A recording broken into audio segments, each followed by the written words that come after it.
राहुल जी नमस्कार। नमस्कार। सबसे पहले तो आपका हमारे चैनल पे स्वागत है। और सवाल जो है आज का ये है कि किसी को थप्पड़ मारने की जो बात है, किसी को ऑफिस में घुस के मारने की बात है, क्या इस तरह से किसी भी अधिकारी को कोई भी व्यक्ति थप्पड़ मारने की बात पब्लिक प्लेस में कर सकता है, या फिर ऑफिस में घुस के मारने की बात पब्लिक प्लेस में कर सकता है क्या?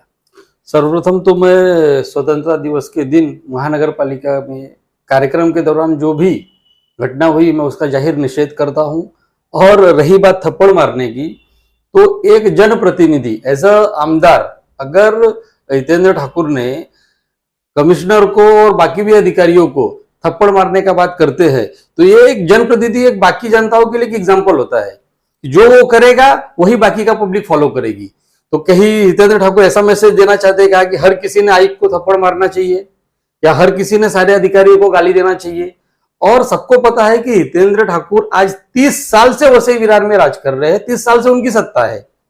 तो जिस विषय में उन्होंने अनिल पवार जी को, माननीय आयुक्त व तथा प्रशासक को थप्पड़ मारने की बात की या बाकी अधिकारियों को गाली गलौज किया, उनमें से एक चारुशीला पंडित करके जो उपायुक्त थी उनको जिस तरीके से उन्होंने लताड़ा, ये एकदम शर्मनाक बात है, बहुत शर्मनाक घटना है ये। जहां रही थप्पड़ मारने की बात, तो इस विषय में माननीय आयुक्त महोदय ने तुरंत कानूनी कार्रवाई करनी चाहिए उनपे।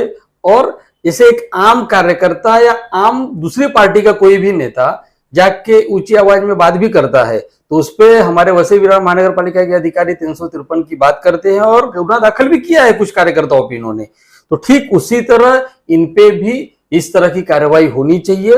और जहां रही थप्पड़ मारने की बात, और जिस विषय में थप्पड़ मारने की बात हुई है, वो विषय 3 साल में उत्पन्न नहीं हुआ है, वो विषय 30 साल का रोग है। ये वसई विरार महानगर पालिका को लगा हुआ ट्रैफिक की समस्या हो, फेरी वालों की समस्या हो, अनधिकृत बांधकाम की समस्या हो, चाहे पानी आने की समस्या हो। हर इलेक्शन के 10 दिन पहले, इलेक्शन के बाद ऐसा वादा किया जाता है कि पूरी तरीके से 24 घंटा पानी मिलने वाला है वसई विरार महानगर पालिका के लोगों को। लेकिन आज तक 20 साल से मैं यही सुनते आ रहा हूं, ऐसा नहीं हुआ। और ये जो समस्या हुई है, इस पे थप्पड़ मारने की जरूरत माननीय हितेंद्र ठाकुर को आयुक्त के लिए नहीं है।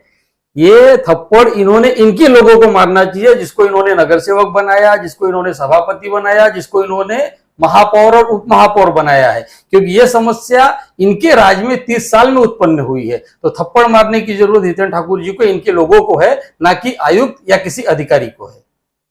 तो राहुल जी, आपका कहना यह है कि जो थप्पड़ मारने की बात हुई है वो इलीगल कंस्ट्रक्शन को लेकर के, रास्ते को लेकर के, पार्किंग को लेकर के वो थप्पड़ मारने की बात हुई है, तो कहीं ना कहीं ये मैसेज ऐसा नहीं जाता है पब्लिक के लिए कि कोई भी साधारण व्यक्ति एक आईएएस ऑफिसर को थप्पड़ मार सकता है?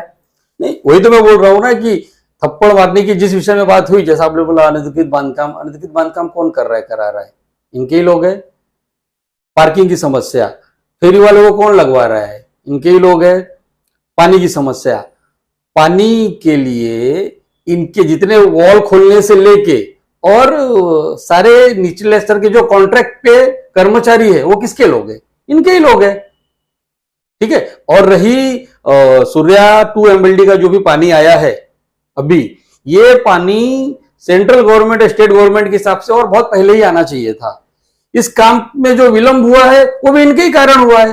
कोई भी अच्छा काम होता है तो हितेंद्र ठाकुर पहले वाहवाही ले लेते हैं, लेकिन कोई भी काम में अगर डिले होता है जो कि इनकी वजह से होता है, उसका ठुपरा अधिकारियों पे फोड़ने का काम किया जा रहा है, क्योंकि आने वाले समय में इलेक्शन है। तो ये अपनी 30 साल की नाकामयाबी को अधिकारियों के ऊपर ठिकरा फोड़ना चाहते हैं, जो कि बहुत ही गलत, निंदनीय और शर्मनाक है। और जिस तरीके से उन्होंने व्यवहार किया है अधिकारियों के साथ, यह बहुत निंदनीय और शर्मनाक है। मैं इसका जाहिर निषेध करता हूं, और इसका निषेध जितना किया जाए उतना कम है। मतलब साफ ये जो विषय है, इसे हम साफ तौर पे ये कह सकते हैं कि जैसे इलेक्शन का अब समय नजदीक आ गया है, तो ये एक हिसाब से एक स्टंटबाजी है। पूरी तरीके से ये पॉलिटिकल स्टंट है। 100% अगर आप इसको बोला जाए कि पॉलिटिकल स्टंट है, तो पूरी तरीके से पॉलिटिकल स्टंट है। मतलब ये जो स्टंट इनको जो करना चाहिए था, ये इनके जो नगर सेवक है, इनके जो महापौर है, इनके जो सभापति है, जो नगर पालिका में बैठते हैं, नगर पालिका का कार्यभार संभाल रहे थे, तो उस समय इनको ये जो वर्ड इन्होंने अधिकारियों के लिए यूज किया है, तो ये वर्ड उनके नगर सेवक या उनके महापौर, उनके सभापतियों के लिए यूज किया होता तो ये जो रास्ते का और बांधकाम और पानी की जो समस्या बढ़ गई है, ये कहीं ना कहीं शायद ना के बराबर होती। बिल्कुल होती ही नहीं, ना के बराबर क्या, होती नहीं। एक विजन से अगर इन्होंने प्लान किया होता तो न्यू मुंबई, वाशी न्यू मुंबई और वसई विरार, आज के 25 साल पहले जब आप देखेंगे ना तो सेम क्राइटेरिया में दोनों खड़े थे। आज आप चले जाओ वाशी न्यू मुंबई और आज आप देख लो वसई विरार, कितना फर्क है दोनों में। तो एक विजनरी लीडर की जरूरत है वसई विरार को, जो अधिकारियों को गाली ना देके वसई विरार का विकास कैसे होगा उस पर ध्यान दे, अपने कार्यकर्ताओं पे, और उनको ऐसा प्रमोट करे कि वो विजन की तरफ जाए, डेवलपमेंट की तरफ जाए, ना कि गाली गलौज की तरफ जाए। तो आप हमारे जो दर्शक है और जो वसई विरार की पब्लिक है, उनको आप क्या संदेश देना चाहेंगे? ये जो थप्पड़ मारने वाली जो बात है, तो इस पे आप लोगों को क्या संदेश देना चाहेंगे कि आयुक्त महोदय जैसे जो आईएएस ऑफिसर जैसे व्यक्ति को थप्पड़ मारने की बात अगर होती है, तो इसमें जनता के ऊपर भी कुछ अलग सा एक प्रभाव पड़ता है, जनता अलग सोच करती है। तो इसमें आप जनता को क्या सजेस्ट करेंगे और क्या संदेश देना चाहेंगे? मैं जनता को सीधे सीधे बोलना चाहता हूं कि आप लोग हितेन ठाकुर जी के इस रवैये को देखिए, इस दहशतवाद को समझिए और परिवर्तन लाइए यहाँ पे।